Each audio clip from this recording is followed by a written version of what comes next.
নমস্কার বন্ধুরা। আজকে আমার এক জ্যোতিষ বন্ধু আমাকে কিন্তু একটা বড় ফাঁদে ফেলে দিচ্ছিল। কিভাবে সেটাই বলি। হঠাৎ করে আমার সঙ্গে দেখা হওয়ার পর আমাকে প্রশ্ন করল, "আচ্ছা দেবব্রত, তুই তো ভূতে বিশ্বাস করিস না, ঈশ্বরে বিশ্বাস করিস না। তাহলে তুই সম্রাট অশোক বা গৌতম বুদ্ধকে কী করে বিশ্বাস করিস? ঈশ্বরকেও তুই দেখিস না বলে বিশ্বাস করিস না, ওদেরকেও দেখিসনি তাই তুই বিশ্বাস করিস না।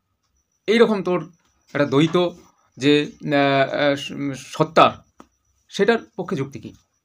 বললাম, "দেখ, পণ্ডিত মহল কিন্তু প্রাচীনকাল থেকেই প্রত্যক্ষ যে প্রমাণ সেটার উপর গুরুত্ব আরোপ করলেও পূর্ব প্রত্যক্ষ যে জ্ঞান সেটাকেও সমান গুরুত্ব দিয়েছেন।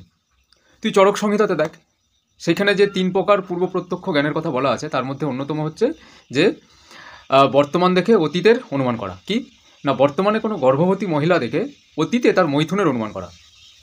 একই রকমভাবে আমরা সম্রাট অশোক বা গৌতম বুদ্ধ ছিলেন সেটা কীভাবে বুঝতে পারি?